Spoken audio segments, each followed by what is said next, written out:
नमस्कार, मैं हूं आपके साथ पवन नारा। दोपहर के 3 बज रहे हैं और अब वक्त है राजधर्म का। ईरान और इजराइल के बीच सीज फायर टूट गया है। मिडिल ईस्ट में फिर युद्ध शुरू हो गया है। आधी रात से इजराइल और ईरान के बीच भयंकर वार पलटवार हो रहा है।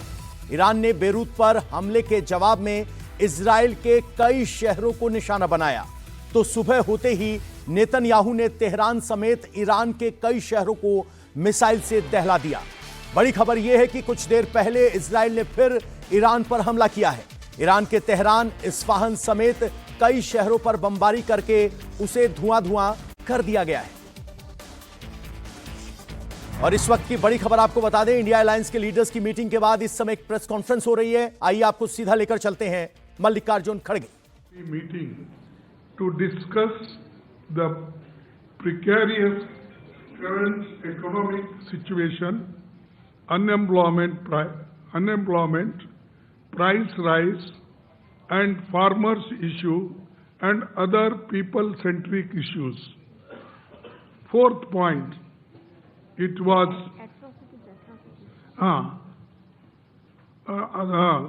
unemployment, price rise, and farmers issue and atrocities and people-centric issues.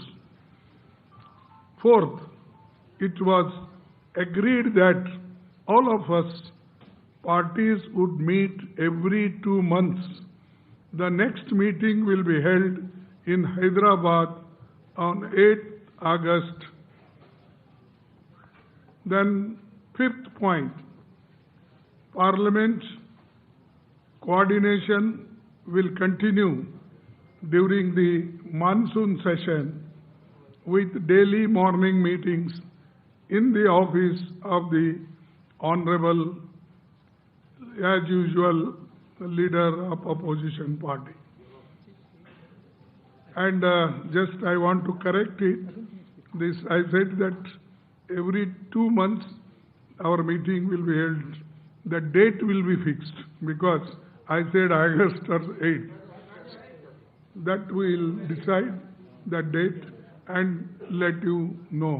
But every 2 months we are going to meet. These are 5 points and many people-centric issues we are going to raise, and this is the agenda today. We all discussed and unanimously agreed, all the parties. Thank you very much. Now I will give you in Hindi also so that it will be convenient for all. ये सहमति बनी कि SIR, मतदाता सूची में हेरफेर तथा चुनाव की निष्पक्षता पर उठे गंभीर प्रश्नों के संबंध में भारत के माननीय मुख्य न्यायाधीश को एक पत्र भेजा जाएगा। ये पत्र शीघ्र ही उन्हें सौंपा जाएगा। दूसरा मुद्दा, लाखों विद्यार्थियों को प्रभावित करने वाले अनेक गंभीर मुद्दों की स्थिति को देखते हुए ये सर्वसम्मति से निर्णय लिया गया कि शिक्षा मंत्री को तत्काल इस्तीफे की हम मांग कर रहे हैं, वो इस्तीफा देना चाहिए, क्योंकि उनके कार्यकाल में नीट और सीबीएसई परीक्षाओं में शामिल लाखों युवकों के साथ विश्वासघात हुआ है। आज लाखों युवा आज रास्तों पे खड़े हुए हैं। तीसरा, वर्तमान गंभीर आर्थिक स्थिति, बढ़ती बेरोजगारी, महंगाई, एट्रॉसिटीज और किसानों के मुद्दों को हम उठाते रहेंगे और जन सरोकारों से जुड़े अन्य महत्वपूर्ण मुद्दों पर भी हम चर्चा किए हैं। उसको केंद्र सरकार के तत्काल सर्वदलीय बैठक बुलाना चाहिए और सर्वदलीय बैठक अगर बुलाएंगे तो इस सारे मुद्दों को हम उनके सामने रखेंगे। चौथा, यह सहमति बनी कि इंडिया गठबंधन के सभी दल प्रत्येक 2 माह में बैठक करेंगे। अगली बैठक अगस्त माह में हैदराबाद में आयोजित की जाएगी। 5वां मानसून सत्र के दौरान संसदीय समन्वय जारी रहेगा और प्रतिदिन प्रातःकाल माननीय नेता प्रतिपक्ष उनके कार्यालय में समन्वय बैठक आयोजित की जाएगी। ये इतने विषय हैं और इन विषयों पे सहमति बनी है। हम सभी यूनानिमसली इसको दी है। उद्धव ठाकरे जी और हेमंत सोरेन जी भी वो ऑनलाइन पे बात किए, अपने विचार रखे। वो भी इस सारे चीज़ों मुद्दों पे सहमत है। बस यही आपको कहना था, संदेश आपको देना था। इसीलिए हम सभी पार्टी के सभी नेता दल यहाँ पर बैठे हैं। आपको सभी को धन्यवाद।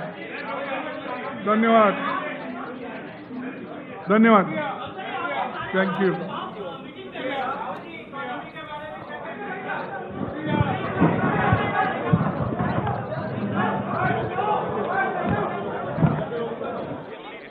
तो देखा आपने किस तरीके से इंडिया अलायंस की बैठक हुई है और इस बैठक में कहा गया है कि यहां पर हर 2 महीने बाद एक बैठक होगी।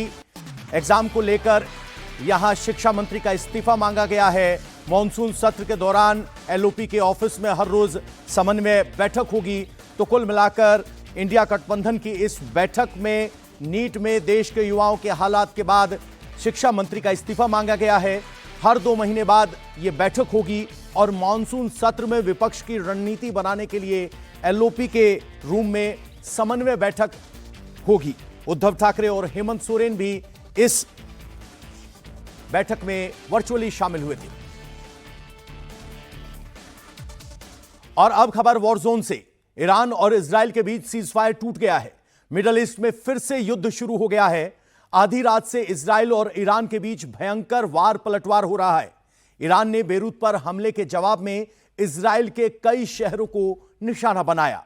तो सुबह होते होते नेतन्याहू ने तेहरान समेत ईरान के कई शहरों को मिसाइल से दहला दिया। और इस वक्त की बड़ी खबर यह है कि कुछ देर पहले इजराइल ने फिर ईरान पर हमला किया है। ईरान के तेहरान, इस्फहान समेत कई शहरों पर बमबारी करके उसे धुआं कर दिया है।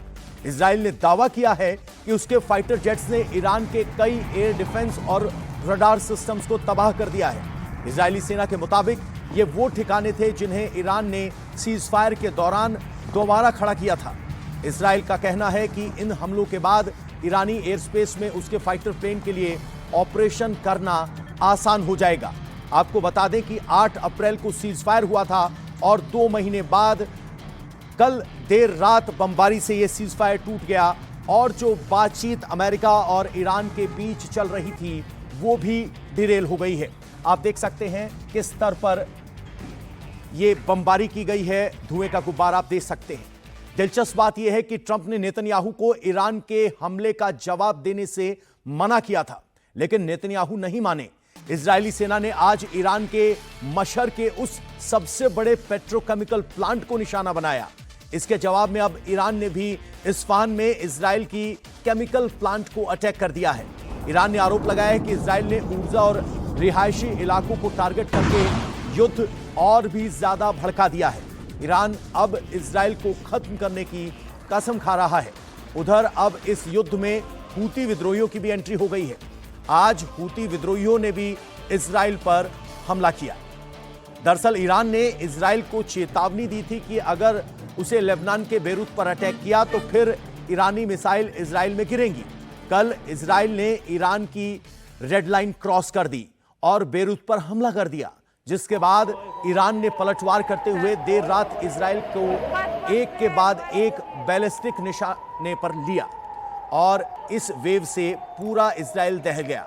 इस बीच ट्रंप ने नेतन्याहू से फोन पर बात की। नेतन्याहू को समझाया कि वो ईरान के हमले का जवाब अभी ना दें, लेकिन नेतन्याहू नहीं माने और आज सुबह होते होते इजरायली सेना ने ईरान पर जवाबी बमबारी शुरू कर दी है और अब इस पूरी लड़ाई में यमन की भी एंट्री हो गई है। यमन के हूती विद्रोही भी अब रेड सी को ब्लॉक करने की बात कर रहे हैं। तो आप समझ सकते हैं पूरे तरीके से यहां वॉर वापस शुरू हो गया है। सीज फायर के बाद जो बातचीत की उम्मीद बनी थी वो अब खत्म होती नजर आ रही है। ईरान हमला कर रहा है, इजराइल जवाब दे रहा है और ये सिलसिला चलता ही जा रहा है। अब सवाल यह है कि आखिर ये युद्ध किधर जाएगा। तेल और गैस के दाम फिर से बढ़ गए हैं। दुनिया में आर्थिक मंदी कगार पर पहुंच खड़ी है। ऐसे में अगर युद्ध बंद नहीं हुआ तो इजराइल और ईरान ही नहीं बल्कि इसका असर पूरी दुनिया पर पड़ेगा। हमारे साथ चर्चा के लिए हमारे मेहमान जुड़ रहे हैं। Retired major general Sanjay Meston इस वक्त हमारे साथ जुड़ेंगे। विदेश मामलों के जानकार प्रोफेसर संदीप त्रिपाठी भी हमारे साथ होंगे। ईरान से भी हमारे साथ लाइव जुड़े हैं professor Syed Asif Rizvi, Islamic scholar हैं और ईरान की ग्राउंड जीरो पर मौजूद हैं। और अमेरिका से जियो पॉलिटिकल एनालिस्ट पूर्णिमा नाथ हमारे साथ हैं और सऊदी अरब से geopolitical analyst Asif Ramiz Daudi भी मौजूद हैं। हम बात की शुरुआत अमेरिकन जियो पॉलिटिकल एनालिस्ट से बात कर लेते हैं। पूर्णिमा मैम, ट्रंप कहते हैं कि जवाब ना दें ईरान के हमलों का, उसके बावजूद इजराइल मानता नहीं। क्या समझा जाए? अब वो बातचीत का दायरा बहुत सीमित हो गया है, एक बार फिर जंग के मुहाने पर खड़े हैं। जी, thank you so much for having me. नमस्ते, जय हिंद। मैं काफ़ी टाइम से ये बोल रही हूँ कि ख़त्म नहीं होने वाला है। सीज़ फायर सिर्फ नाम के लिए करा गया था। सीज़ फायर उसी को कहा जाता है कि जब दोनों पार्टी अपने आप को समय दे और अटैक ना करे। सीज़ फायर घोषणा होते होते ही एक दूसरे के ऊपर बमबारी हो रही थी। लेबनान पे तभी भी चल रही थी।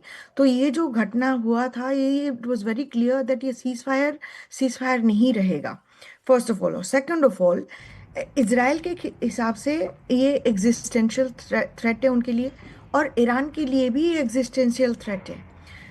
ये दोनों के हिसाब से दोनों आप अपने आप को डिफेंड करने के लिए लड़ रहे हैं। लेकिन यहाँ पे हुआ क्या है, फरवरी 28, 2026 का जो अटैक था उसमें ईरान डिफेंसिव में चले गए और इजराइल और अमेरिका ऑफेंसिव में चले गए। अब युद्ध का एक रूल होता है, आप शुरू तो कर सकते हो आपके हिसाब से, लेकिन आप बंद नहीं कर सकते हो आपके हिसाब से। ये अमेरिका ने अपना मसल ज़रूर फ्लेक्स किया है दुनिया के सामने कि हमने बहुत कुछ कर दिया। We are most powerful country, we are most powerful militarise country, etcetera etcetera etcetera. और हमारी जो डिफेंस बजट है वो भी कोई भी एटलीस्ट 15 कंट्री की बराबर है at this point of time with $1 trillion budget. अगर 1.5 ट्रिलियन होगा तो फिर 30 कंट्रीज के साथ भी तुलना नहीं कर सकते हो आप। ये सिचुएशन में प्रेसिडेंट ट्रंप की जो बार बार बयानगिरी चल रही थी उसमें ये कोशिश करा जा रहा था कि America has already one. Unfortunately that is not the case. Reality में ईरान हैज़ रिस्पॉन्डेड ब्रिलियंटली। उन्होंने दिखाया कि हमारे पास ना खाने के लिए कुछ है, लेकिन हम अपने एग्जिस्टेंस के लिए हम लोग लड़ेंगे जरूर। पूर्णिमा जी, सवाल ये है कि ट्रंप कहते हैं कि आप जवाबी हमला ना करें, इजराइल मानने के लिए तैयार नहीं है। इससे तो ट्रंप की स्थिति कमजोर ही नजर आ रही है। जब वो डिस्कशन टेबल पर बैठेंगे तो उनके वॉर पार्टनर उनकी बात सुनने के लिए तैयार नहीं। जी, ये तो उनको सोचना चाहिए था जाने से पहले, युद्ध शुरू करने से पहले और डिकैपिटेशन स्ट्राइक करने से पहले। ये तो इजराइल का मकसद वेरी क्लियर है। ये डील करने के लिए नहीं गए हैं वहाँ पे, ईरान को ख़त्म करने के लिए गए। This is exactly the communication that has happened since beginning also, कि ईरान आज जो सिचुएशन में है वो बहुत कमज़ोर सिचुएशन में है, उसको ख़त्म करना चाहिए। अब अगर छोटे से छोटे एक ऑर्डिनरी लोग, person from here in America, अगर उनकी बात अगर सुनेंगे, specially if it is Republican party के मेंबर हो, वो कहते कि Trump must finish the job. उसका क्या मतलब है? जाके ईरान को ख़त्म करिए, आप जाके ईरान को ख़त्म करके अपना पपेट बिछाए। This is the mentality of Republican party today, unfortunately. और ये डेमोक्रेट पार्टी का भी है, उनका तरीका थोड़ा सा डिफरेंट है। आप निकी हेली ले लीजिए, जो कन्वर्ट क्रिश्चियन हमारे रिपब्लिकन पार्टी की है, वो उन्होंने भी यही कहा है कि फिनिश द जॉब, लेकिन जॉब तो फिनिश हो नहीं रहा है। संजय मेस्टन साहब से समझना चाहते हैं। सर 2 महीने का जो ये सीज फायर था, क्या इस सीज फायर ने ईरान को रीग्रुप रीअसेस करने का मौका दिया, और क्या अब एक बार फिर हम एक लंबे युद्ध की तरफ बढ़ रहे हैं जहां सीज फायर की कोई उम्मीद नजर नहीं आ रही? देखिए पवन, पहली बात तो इस लड़ाई में 3 मुख्य वॉरिंग पार्टीज हैं, या मैं बोलूंगा 4 हैं। 3 तो बिल्कुल डायरेक्ट हैं, जिसमें है ईरान, अमेरिका और इजराइल। ये बिल्कुल डायरेक्टली इन्वॉल्व हैं, और इनडायरेक्टली जिन पे इम्पैक्ट हो रहा है वो लेबनान है, और खासकर गल्फ कंट्रीज पे, जीसीसी कंट्रीज में इम्पैक्ट हो रहा है। नेगोशिएट कौन कर रहा है? पाकिस्तान, आसिम मुनीर। वो भी एक फाक से बड़ी अजीब और गरीब चीज है। नेगोशिएशन जब होता है तो जितने भी वॉरिंग फैक्शंस हैं और जिनके पे इम्पैक्ट होना है, पहली बात वो सब एक टेबल पे बैठने चाहिए, और डायलॉग इस प्रकार होता है। यहाँ पर जो हो रहा है, पहली बात एक डायरेक्ट हो रहा है between Iran and United states, और उसमें मीडिएटर कौन है? वो पाकिस्तान है। और दूसरा जो हो रहा है वो है यूनाइटेड स्टेट्स करवा रहा है डायरेक्टली लेबनान, जो एक देश है, और इजराइल के बीच में वो डायरेक्टली करा रहा है। और आपको पता है अमेरिका ने वही इजराइल और हमास के साथ भी कराया था अक्टूबर में। इनका परिणाम क्या है? परिणाम ये है कि जब कोई सीज फायर होती है और उसके बाद जो टॉक्स होते हैं, और टॉक्स मतलब डिप्लोमेसी वगैरह नेगोशिएशन होते हैं, उसमें हर साइड के लिए एक ऐसी सिचुएशन होनी चाहिए कि मतलब विन विन सिचुएशन सब साइड के लिए होना चाहिए। फॉर एग्जाम्पल, जो हमास और इजराइल के बीच में डील हुई थी, उसमें अभी तक आधी चीजें क्लेरिफाई नहीं हुई है। उसमें डिसआर्मामेंट होना था, ये हमास का, वो नहीं हुआ।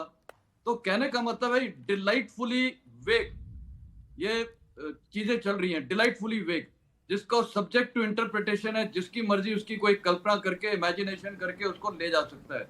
तो ये जिस प्रकार चल रही है, ये तो बिल्कुल कोई सीज फायर और वो कोई मेरे को डील तो होने की संभावना दिखती भी नहीं है। मान लिए, आप कल्पना किए कि कल पाकिस्तान सक्सेसफुल हो जाता है और ईरान और यूएस के बीच में एक पेज का, वो भी एक पेज का एमओयू, उसमें इतनी चीजें हैं, क्या सारी चीजें सॉर्ट आउट हो जाएंगी?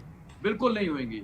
ये कहने का मतलब है ये चलता रहेगा, और इसका कोई अंत होता हुआ मेरे को दिख नहीं दे रहा, क्योंकि ये डिलाइटफुली वेग है, स्ट्रेटेजिकली वेग चीजें हो रही हैं। अगर प्रिसाइज होता है तो बिल्कुल सबको बैठ के, बल्कि वॉरिंग फैक्शंस को बैठ के और आमने सामने बैठ के ये करना चाहिए। पाकिस्तान तो कभी इजराइल से बात ही नहीं कर सकता है, तो कहने का ये गल्फ कंट्रीज को शामिल नहीं किया गया है। तो ये बड़ी अजीब गरीब चीज जो चल रही है। अब होगा क्या? होगा ये कि जिस प्रकार अभी आपने देखा है, कुछ चीजें भी फर्क पड़ी हैं। पहला, लेबनान के प्राइम मिनिस्टर ने और प्रेसिडेंट ने सॉलिड स्टेटमेंट दिया है कि लेबनान हमारी कंट्री है, किसी भी देश को अधिकार नहीं है, और उन्होंने डायरेक्ट रेफरेंस ईरान को भी दिया कि उनको कोई अधिकार नहीं है हमारे कंट्री के इंटरनल मैटर्स में मतलब दखल अंदाजी करने के लिए। अब सवाल उठता है, ईरान चाहता है कि वो इजराइल पे ठोके। इजराइल किसको ठोक रहा है? वहां पर लेबनान को ठोक रहा है, सदर्न लेबनान में और बेरेट वगैरह में। तो कहने का मतलब कॉम्प्लेक्स चीज है। अब अगर आज आपने देखा वो हुतीज ने भी शुरू कर दिया है, ये ऐसी डायमेंशन में मेरे को तो कोई अंत होता हुआ दिख नहीं रहा। सर तो ये डायमेंशन मल्टी है, हुती है, यहां पर लेबनान से भी हमले हो रहे हैं, बातचीत हो रही है अमेरिका और ईरान के बीच। जब बाकी प्रॉक्सी स्टेट कहीं बातचीत में नहीं है, तो फिर ये दावे कैसे कि कॉलम फुल स्टॉप की ही कमी है? सीज फायर तो होने वाला है, बातचीत हो गई है, पाकिस्तान पहल कर रहा है। वो पाकिस्तान जो इजराइल से संबंध नहीं रखता, वो इस इक्वेशन में है नहीं। अमेरिका रोकने की कोशिश करता है, लेकिन अब हो नहीं रहा है। बिल्कुल। तो ये देखिए इतनी कॉम्प्लेक्सिटीज है। देखिए कोई भी चीज जब की जाती है ना, उसमें एक स्ट्रेटेजिक माइंड, स्ट्रेटेजिक थिंकिंग के द्वारा सब कुछ किया जाता है कि हमारा मुद्दा क्या है सब साइड्स का। और मेरे को लगता है, देखिए चाहते तो सब है ये लड़ाई खत्म हो, कोई डाउट नहीं है। ईरान के भी स्टेटमेंट्स वही आते हैं, लेबनान से भी ये आते हैं, इजराइल से भी आते हैं और अमेरिका से भी आते हैं। लेकिन ये है कि जो भी इसमें एग्री करेगा वो ऐसा लगेगा कि उसने सरेंडर कर दिया, वो हार गया है। तो कहने का मतलब ये इतनी कॉम्प्लेक्स चीज है। और इसमें देखिए ना तो ये यूनाइटेड नेशंस ये कुछ होता है। पहली बात तो सबसे बड़ा चिन्ह होता है पाकिस्तान, आसिम मुनीर, मतलब उसके ऊपर अमेरिका भरोसा कर रहा है। आज अमेरिका को तो उसका अगर टेस्ट लेना है, उसको एक ही चीज बोलनी चाहिए कि ठीक है तू हमारे को वहां पर बेसिस दे दे और हम यहाँ से बिल्कुल। तो पाकिस्तान यहां अमेरिका की इजराइल नहीं सुन रहा, तो पाकिस्तान तो क्या ही सीज फायर करवाएगा। हमारे साथ प्रोफेसर जमीर अब्बास जाफरी हैं, सीधे इजराइल से जुड़ रहे हैं। सर किस तरह के माफ कीजिएगा, ईरान से जुड़ रहे हैं। सर किस तरह के हमले हुए हैं और ग्राउंड पर क्या समझ है? क्या सचमुच ईरान और अमेरिका के बीच जो बातचीत हो रही है वो कुछ ऐसी है जिससे जमीन पर कोई उम्मीदें थी, या फिर रीग्रुप होने का मौका भर है? जी शुक्रिया, बहुत बहुत आदाब अर्ज करता हूं तमाम पैनलिस्ट को। मेस्टन साहब कह रहे थे बहुत कॉम्प्लेक्स है। बहुत कॉम्प्लेक्स नहीं है, बहुत सिंपल है। एक कंट्री है जो इंपीरियलिस्ट कंट्री है, जो हजारों किलोमीटर से दूर आके किसी और कंट्री के ऑयल और गैस पे कब्जा करना चाहती है।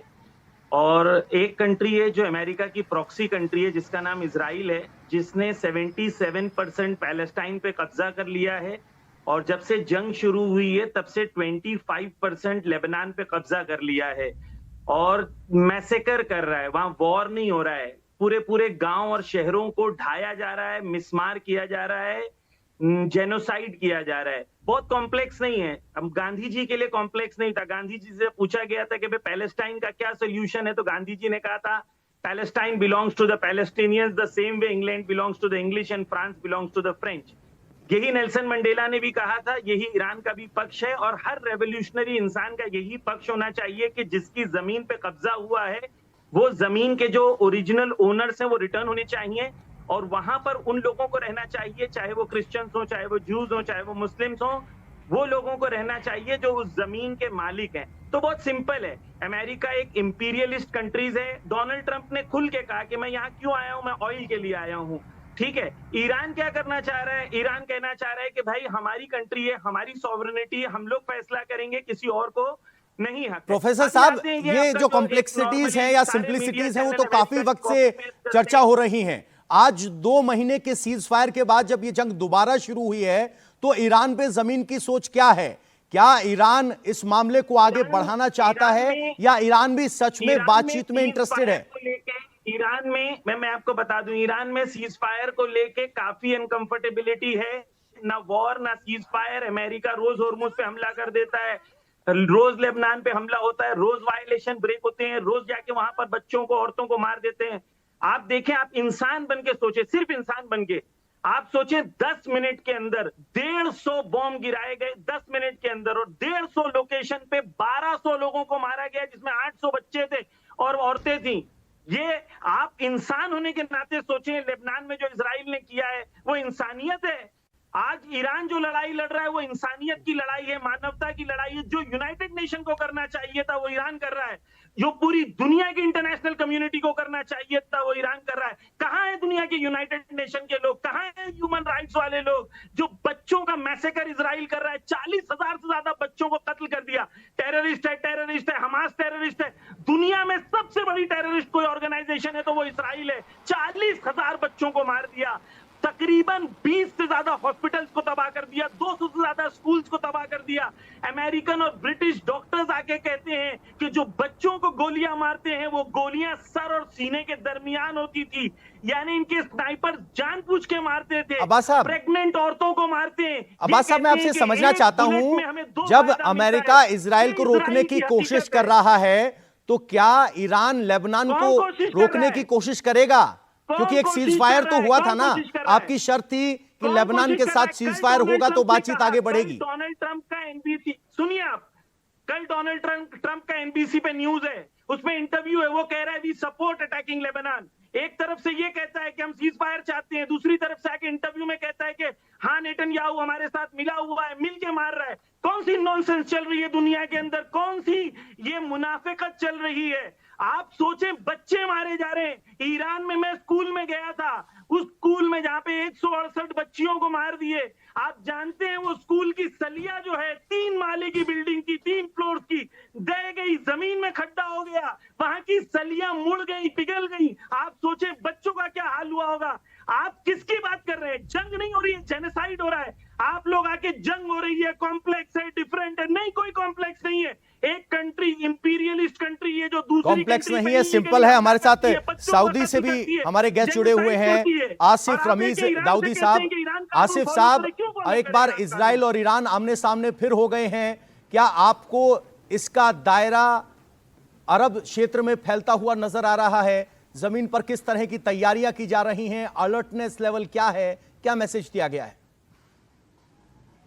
देखें पवन भाई, सबसे पहले मैं आपको ये बताऊंगा कि ये तमाम जो मसले हुए हैं शुरुआत से लेके, इसमें अगर सबसे ज्यादा कोई जिम्मेदार है, आप जितनी भी रिपोर्ट्स देख लें, आप गाजा देख लें, आप फिलिस्तीन देख लें, आप लेबनान देख लें, आप वहाँ पे जेनोसाइड देख लें, वहाँ पे बच्चों को, मासूमों को जिस तरीके से भी मारा गया है, ये सारी की सारी जो है इजराइल की करतूत है। और वो नहीं चाहता कि किसी भी तरीके से सीज फायर हो, किसी भी तरीके से इस रीजनल इसमें कोई पीस और सिक्योरिटी और कोई एक प्रोग्रेस की बात हो। अभी बीच में सीज फायर का मामला चल भी रहा था, तो आपने देखा कि कैसे लेबनान पे एक सीवियर अटैक किया गया, उसकी भी हम कंडेम करते हैं। जो बच्चों की जाने जाती उसको कंडेम करते हैं। और आज जो दोबारा से ये तमाम चीजें आई हैं, वो फिर देखें कि इजराइल इसमें ये नहीं चाहता कि किसी भी तरीके से अमेरिका और ईरान के बीच कोई भी डील हो जाए और इस तरफ कोई भी एक पीस और सिक्योरिटी की बात हो। हालांकि ईरान का जो एक दूसरा मसला है वो ये है कि ईरान ने डायरेक्ट इजराइल से इस मसले का हल निकालना था। इजराइल से डायरेक्ट वो कहते हैं जितने भी अटैक्स थे अभी जब हो रहे हैं, ये इस तरह से होना था, न बजाय इसके कि वो पूरे इस रीजन में, गल्फ में दूसरे अपने दोस्त और जो नेबरिंग कंट्रीज हैं वहां पे अटैक शुरू हो गया और सिविलियंस पे अटैक शुरू हो गए। ये मसला उधर हो गया। लेकिन जहां तक सवाल है इस पूरे मसले का, उसमें इजराइल ये बिल्कुल पूरी तरह से साबित है। जैसे गाजा में हुआ, आपने देखा कि कैसे यूनाइटेड नेशंस के या दुनिया के तमाम जो इंटरनेशनल बॉडीज हैं, उनकी भी इंटरनेशनल वॉर के लॉज जो होते हैं, उन तमाम चीजों की धज्जियां उड़ी, इंटरनेशनल लॉज को नहीं फॉलो किया गया। और यह बात बिल्कुल सच है कि इजराइल जो है पूरी तरीके से इस इलाके में शांति नहीं होने देना चाहता। सर, इसको समझने की शांति, जरूरत है। एक बात मैं आपसे समझना चाह रहा हूं, अमेरिका के कहने पर इजराइल और लेबनान के बीच सीज फायर हुआ था, सहमत हुआ था इजराइल हमला ना करने के लिए। फिर क्या ट्रिगर वजह बनी? क्या ईरान को लेबनान को नहीं रोकना चाहिए इस बातचीत को शांति के ट्रैक पर रखने के लिए? देखें, जब आपने मुझसे पूछा, जी भी बिल्कुल। देखें, इसमें होता क्या है कि दो पार्टीज जब बात करती हैं तो दोनों को अगर सीज फायर या पीसफुल नेगोशिएशन जो होते हैं, टेबल टॉक्स जब होते हैं, तो दोनों को एक दूसरे की बात समझनी होती है, दोनों पार्टीज को रोकना पड़ता है। लेकिन यहाँ पे ये बताएं कि लेबनान के अंदर जो एक सिविलियन है, जिस तरीके से वहां पे अटैक्स हुए, जिस तरीके से वहां पे जाने गई, उन इतने बड़े नंबर में इन सिविलियंस का क्या उसमें रोल है, बताइए। इसको रोकने के लिए यकीनन ईरान की भी एक कोशिश होनी चाहिए कि लेबनान को समझाए, अपने जो उनके प्रॉक्सीज हैं उनको समझाए, और उधर ईरान को, अमेरिका को, इजराइल को समझाना चाहिए। लेकिन इजराइल इसको समझ नहीं रहा, और इसको नहीं समझ रहा है। इसको समझने की जरूरत है। इसको अगर कोई समझ रहा है तो गल्फ रीजन में मैं आपको बताऊं कि किस तरीके से आज तक देखे कितनी सेंसिबल तरीके से इसको रिएक्ट किया गया। आप सऊदी अरब की अगर मैं मिसाल दूं तो कैसे एक विजन को लेके, कैसे आज तक इसको एक कहते हैं ना कि कोशिश ये हो रही है कि सीज फायर हो, कोशिश हो रही है कि डीएस्केलेशन हो। संदीप जी से समझ लेते हैं। संदीप जी, यहां जंग का दायरा काफी दूर तक है। इजराइल है, ईरान है, अमेरिका है, पूरी गल्फ कंट्रीज हैं। ऐसे में सिर्फ अमेरिका और ईरान के बीच बातचीत से क्या इसका हल निकल सकता है, और बाकी पार्टनर्स क्या डिस्कशन टेबल पर आ सकते हैं, या ये युद्ध बहुत ज्यादा फैल गया है, अभी कोई ऐसी संभावना नजर नहीं आती? आपका जो लास्ट स्टेटमेंट है कि वो संभावना नजर नहीं आती है, वही सच है कि संभावना नजर नहीं आती। वो इसलिए क्योंकि 8 अप्रैल को जिस दिन सीज फायर हुआ था, उसी दिन मैं हमेशा बोला इस बात को लेकर के, उसमें फायर था, सीज हो गया था, और उसकी फ्रेजाइलिटी बहुत ज्यादा थी। उसका रीजन ये है कि जितने स्टेक होल्डर्स हैं सबके अपने अपने व्यू है। कोई कहता है कि मासूम बच्चे मारे गए, तो मासूम बच्चे मारे गए तो इसके पहले भी मासूम बच्चे मारे जाते रहे। इतिहास गवाह है कि पूरी दुनिया में जब भी वॉर हुए तो मासूम बच्चे मारते। तो जब आप क्या हो, कंट्री को स्पेसिफिक मत मारिए, एट्रोसिटीज दोनों तरफ होते हैं। 7 अक्टूबर का वो दिन याद कीजिए जब हमास ने इजरायली बच्चों को मारा था। तो जब आप दोनों तरफ देखेंगे ना तो आपका दिल दुखेगा। जब सिर्फ हमारे मारे जाएंगे, जब उनके मारे जाएंगे तो वो शहादत, वो उसको चुप्पी, और जब हमारे मारे जाएंगे तो ये जो अप्रोच है, ये अप्रोच अपने आप में थोड़ा सा, ये मुझे लगता है इसको सही करना पड़ेगा। एक यूनाइटेड वॉइस आना होगा कि बच्चे बच्चे हैं, चाहे वो ईरान के हो, चाहे इजराइल के हो, चाहे सऊदी के हो, चाहे भारत के हो, चाहे अमेरिका को, कहीं के दुनिया के बच्चे हो।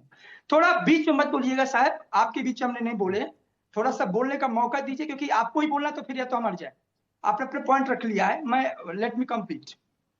और मैंने 2 महीने से ईरान पर भी बोल रहा हूं, तो 1 सेकंड सुनने का पेशेंस, यही प्रॉब्लम है। बोलिए सर, कोई नहीं बोल रहा है। नहीं, हाँ, तो मैंने उस पर आया कि जैसे अभी आपने कहा कि ईरान को भी लेबनान को रोकना पड़ेगा और ट्रंप को इजराइल पर रोकना पड़ेगा, और सऊदी को, जो सऊदी का खेल अजीब है, पाकिस्तान का दोस्त है, उधर ईरान का दुश्मन है, ईरान के इनके राइवलरी है आपस में, उधर इजराइल को सपोर्ट करता है, अमेरिका के हाकने पर चलता है, चाइना के गोद में बैठता है। तो ये जो आपका खेल है ना, आप, यही कॉम्प्लेक्सिटी है, इसको, इसी को कॉम्प्लेक्स, आप पाकिस्तान को पीस मेकर बना रहे हो। ईरान कहा पाकिस्तान के लिए कि ये रेड लाइन इसको खींचनी पड़ेगी। ईरानी लोगों ने कहा कि हमें डर है पाकिस्तान से। उधर अमेरिका के लिंडसे ग्राहम ने कहा, सीनेटर ने कहा कि देखो हमें इस पर भरोसा नहीं है। तो सीरियस कौन है? एक्चुअली बात है कि सीरियस कौन इस वार को खत्म करने के लिए? कोई सीरियस नहीं है। और अभी मैं तो बड़ी बात कह रहे हैं हमारे विदेश मामलों के जानकार, कह रहे हैं कि इस जंग को खत्म करने के लिए कोई सीरियस नहीं है। आप सभी मेहमान हमारे साथ जुड़े, इस पर चर्चा की, आपका सबका बहुत बहुत शुक्रिया। तो उम्मीद की जानी चाहिए कोई सीरियसनेस आए। आगे बढ़ते हैं। विधायकों के बाद टीएमसी के सांसद भी ममता बनर्जी को झटका देने वाले हैं। इस वक्त की बड़ी खबर यह है कि टीएमसी के 20 से अधिक सांसदों ने लोकसभा स्पीकर को पत्र लिखा है। सूत्रों के मुताबिक ये सांसद अलग पार्टी बना सकते हैं। बीजेपी नेता भूपेंद्र यादव के घर पर हुई बैठक में यह फैसला हुआ है। अभी टीएमसी के पास लोकसभा में 28 सांसद हैं और उन्हें अलग पार्टी बनाने के लिए 2/3 यानी 18 सांसदों के समर्थन की जरूरत है। लेकिन अब टीएमसी के बागी सांसदों के पास इससे ज्यादा का आंकड़ा होगा और ये अपना अलग गुट बनाने के लिए एक अर्जी देने वाले हैं। आज पश्चिम बंगाल के मुख्यमंत्री शुभेंदु अधिकारी भूपेंद्र यादव से मिलने पहुंचे। इस मीटिंग में बारासात से सांसद काकोली घोष, हावड़ा से सांसद प्रसून बनर्जी, बीरभूम से सांसद शताब्दी रॉय, बेलपुर से सांसद असित मल, मथुरापुर से सांसद बापी हल्दर, मेदिनीपुर से सांसद जून मालिया, कूच बिहार से सांसद जगदीश बसुनिया, बांकुरा से सांसद अरूप चक्रवर्ती, बैरकपुर से सांसद पार्थ भौमिक, बर्धमान से पूर्व सांसद शर्मिला सरकार मौजूद थी। तो ये वो तस्वीर है जिसने ममता बनर्जी की दिल्ली में मौजूदगी के बावजूद ये पूरी स्थिति बना दी है टीएमसी की कि एक अलग गुट सांसदों का बनने के लिए तैयार है। शोएब रजा इस वक्त हमारे साथ मौजूद हैं दिल्ली से। शोएब, 20 से ज्यादा सांसद बताए जा रहे हैं कि अपना एक अलग गुट बनाने के लिए लोकसभा के अध्यक्ष को एक खत लिख सकते हैं। ममता बनर्जी भी आज इंडिया अलायंस की बैठक के लिए पहुंची थी। ममता बनर्जी की कोई प्रतिक्रिया आ पाई?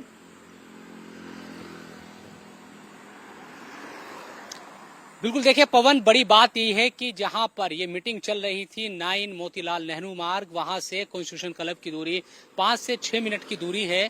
एक तरफ ममता बनर्जी, अभिषेक बनर्जी, विपक्षी जो दल है उनके साथ इंडिया गठबंधन की मीटिंग कर रहे थे। दूसरी तरफ भूपेंद्र यादव के घर पर टीएमसी के सांसद शुभेंदु अधिकारी के साथ मुलाकात कर रहे थे और आगे की रणनीति पर चर्चा कर रहे थे। खुद सोचिए कि एक वक्त था जब ममता बनर्जी रहती थी कहीं पर, किसी की हिम्मत नहीं थी उनके सांसदों के नेताओं की कि दूसरे गुट में चले भी जाए। यहाँ तो गुट में गए भी, मीटिंग भी हुई, आगे की रणनीति भी हुई और बीजेपी के जो बड़े नेता है उन्होंने हमें बताया कि पार्टी नहीं बचेगी, टीएमसी नहीं बचने वाली है। उनकी तरफ से ये भी कहा गया कि हमारे पास अब पर्याप्त टीएमसी के सांसदों की तादाद है और बहुत जल्द पार्टी टूट जाएगी और तमाम जो सांसद है उनका लिखा हुआ जो लेटर दस्तखत के साथ वो स्पीकर के पास पहुंचेगा। तो ये तमाम चीजें दिल्ली में हो रही है।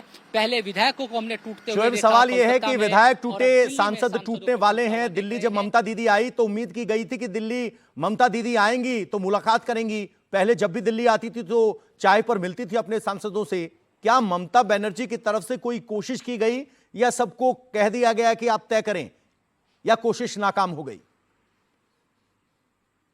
बिल्कुल, देखिए कल कोशिश की गई। कल जब ममता बनर्जी आई और अभिषेक बनर्जी आए तो उम्मीद यही थी कि शायद जो हालात कोलकाता में नजर आ रहे हैं दिल्ली में उस तरह के हालात ना हो, कम से कम कोशिश की जाएगी।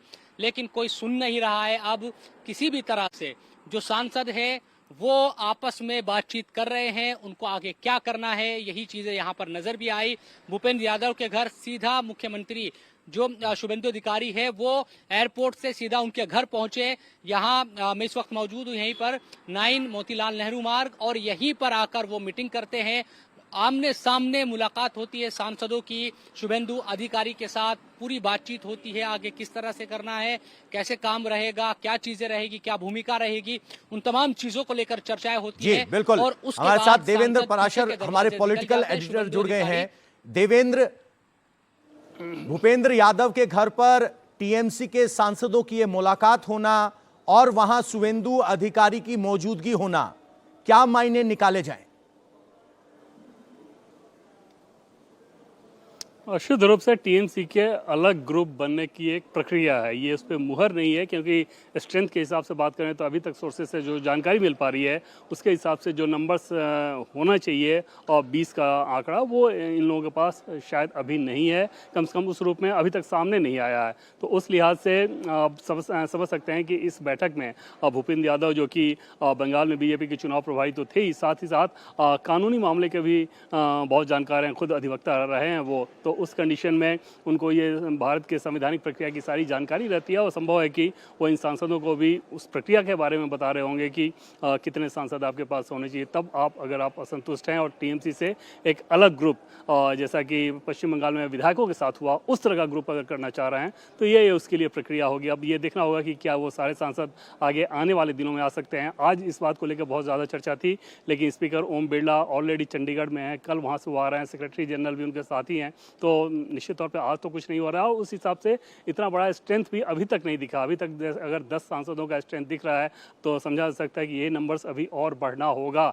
ये संभव है कि सारे लोग वहाँ ना आए हों लेकिन असंतुष्ट हों, क्योंकि टीएमसी के ममता बनर्जी, अभिषेक बनर्जी या उनसे करीबी नेताओं के सोर्स को अगर आप टटोले तो ये समझ में आ रहा है कि उनके अंदर एक पैनिक ज़रूर है। हालांकि वो ये दावा कर रहे हैं कि जितने सांसद विधायक में बैठे हैं, जितने सांसद मीटिंग में बैठे हैं सभी का सभी असंतुष्ट नहीं है, वो छोड़ के चले जाएंगे, ऐसा नहीं होगा, वो वापस हमारे साथ रहेंगे। लेकिन वो एक पैनिक नज़र ज़रूर आ रहा है। उनकी एक कोशिश है कि पश्चिम बंगाल विधायकों वाली स्थिति यहाँ भी ना हो। दूसरी तरफ ये असंतुष्ट सांसद एकदम से अभिषेक बनर्जी के खासतौर पर छाया से बाहर निकलना चाहते हैं। अब देखना होगा कि नंबर्स उनके पास कब तक आ पाता है। देवेंद्र जी, एक बात हम समझना चाहते हैं, जो बंगाल में विधायकों ने अलग गुट बनाया उसमें बीजेपी की स्पष्ट भूमिका नहीं दिखाई दी। उन्होंने एक खत दिया, विधानसभा अध्यक्ष को अलग गुट की मान्यता दे दी गई, लेकिन यहां बंगाल में बीजेपी चुनाव प्रभारी के घर पर बैठक होना, बंगाल के मुख्यमंत्री का यहां आना, तस्वीरों का जारी होना, यह क्या संकेत देने की कोशिश की जा रही है? ये निश्चित तौर पे ये इस बैठक के मार्फत टीएमसी के वैसे असंतुष्ट सांसद जो कि अपने फ्यूचर के हिसाब से थोड़े असमंजस में हों, उनको ये ना समझ में आ रहा हो कि उनको कितना आगे जाना है, कितनी दूर तक आगे जाना है, अगर वो आगे चले आए तो आगे हाथ थामने वाला कौन होगा, क्या कोई सपोर्ट सिस्टम रहेगा, इस तरह का जो असमंजस या भ्रम होगा वो ऐसी बैठकों के मार्फत एकदम से दूर होगी कि अगर वो ये सोचेंगे कि टीएमसी के अंदर वो एक अपना अलग धड़ा बनाते हैं तो पश्चिम बंगाल की जो सरकार है, वहाँ के जो मुख्यमंत्री हैं, उनके साथ डेवलपमेंट के इशूज़ पे उनका कम्युनिकेशन एक रहेगा। और दूसरी चीज़ की राष्ट्रीय स्तर पर भी देखें कि अगर भूपेंद्र यादव वहाँ पर बैठ रहे हैं, भूपेंद्र यादव के साथ वो बैठ रहे हैं, तो ठीक है कि कहने को तो यही कहा जाए कि भूपेंद्र यादव केंद्रीय मंत्री हैं, सांसद उनसे मिले थे, लेकिन अंदर खाने हम सभी जानते हैं कि वो क्यों मिले थे, किस लिए मिले थे। तो उस लिहाज से वहाँ भी उनको एक एश्योरेंस रहेगा कि बीजेपी के टॉप लीडरशिप के साथ वो एक कम्युनिकेशन में है। दल हालांकि तब भी उनका अलग ही रहेगा, वो टीएमसी के सांसद ही रहेंगे। ऐसा नहीं है कि बीजेपी उन सांसदों को अपने साथ जोड़ने के लिए या अपने साथ शामिल कराने के लिए ललायत है या ललायत करना जा रही है या उसके किसी प्लान में है, ऐसा बिल्कुल नहीं है। उनको वो एक अलग धड़ा बनाना होगा और वहाँ पर वो अगर अभिषेक बनर्जी के छाया से बाहर आना चाहते हैं तो निश्चित तौर पे उनके पास वो नंबर्स होना चाहिए जिसके आधार पर वो दावा कर सकें कि असली टीएमसी वही हैं, जिसके लिए उनकी कोशिश चलती नजर आ रही है। बीजेपी की जो ताकत है वो उसमें कैटलिस्ट का काम सिर्फ कर सकती है। पवन सर, हमने देखा है अलग अलग राज्यों में सत्ता परिवर्तन होता है, सत्ता बदल जाती है, लोकसभा का एक अलग कार्यकाल है। टीएमसी के सांसदों में टीएमसी में अलग गुट बनाने की, अभिषेक बनर्जी से दूर दिखने की इतनी बेचैनी क्यों है? क्या दबाव काम कर रहा है? बाकी जगह तो बीजेपी पर आरोप लगता है कि वो ऑपरेशन लोटस चलाती है। सबसे यहां तो वो स्थिति भी नहीं है कि देखिए इसमें बिल्कुल इसमें दो तीन चीज़ें हैं। पहली बात तो ये कि उनको अभिषेक बनर्जी के फंक्शनिंग को लेकर ऑलरेडी इसमें से बहुत सारे सांसद नाराज थे।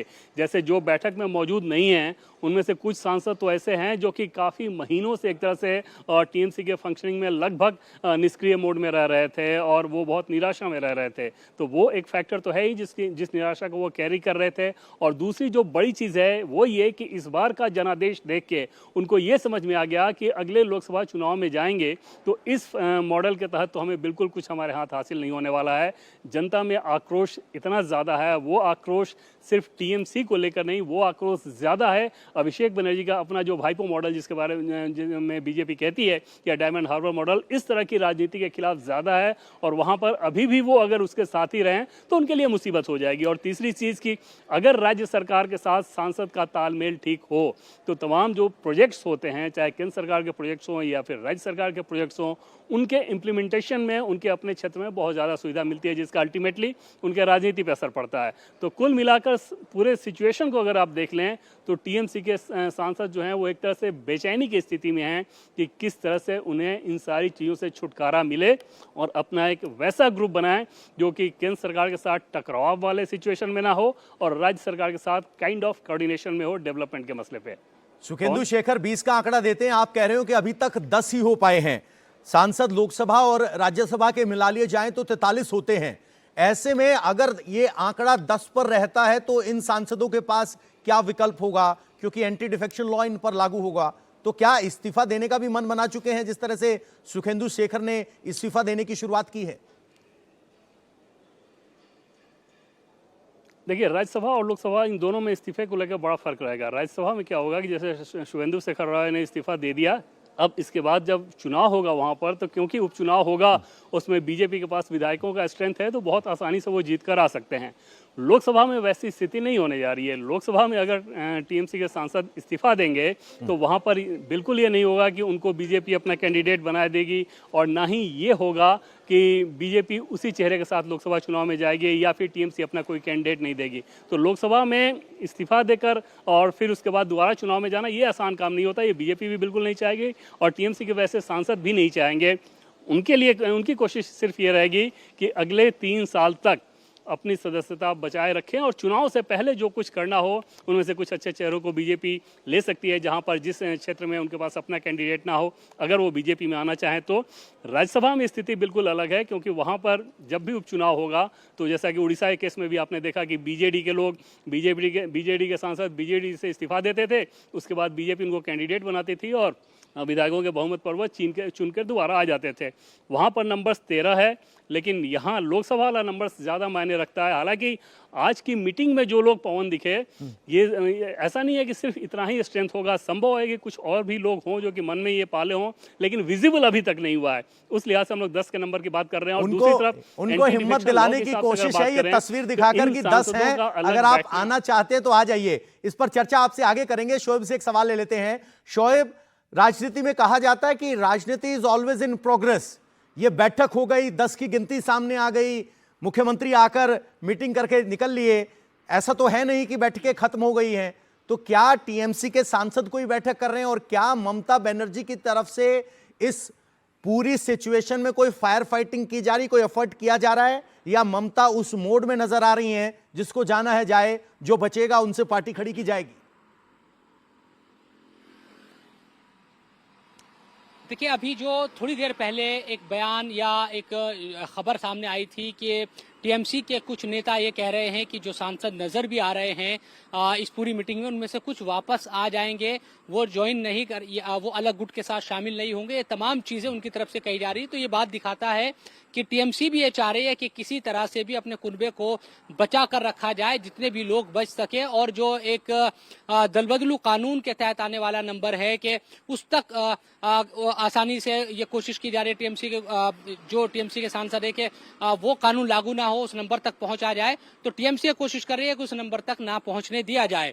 तो ऐसा नहीं है कि वो अपनी चीजों को ऐसे ही छोड़ देगी, उसकी तरफ से भी टीएमसी की तरफ से कोशिश की जा रही है। अब चूंकि अभी इंडिया गठबंधन की मीटिंग हो गई है और ये तस्वीरें भी अब सामने आ चुकी है। कौन कौन चेहरे हैं, बिल्कुल कौन आज किस शाम मीटिंग की। ममता के लिए उसके बड़ा अलावा चैलेंज जो ये है कि हमें अपने कम से कम सांसदों से संपर्क तो कर लें, क्योंकि बहुत से दावे ये भी किए जा रहे हैं कि ममता अपने सांसदों तक संपर्क नहीं कर पा रही हैं। देवेंद्र और शोएब, आपका बहुत बहुत शुक्रिया इस पूरी जानकारी के लिए।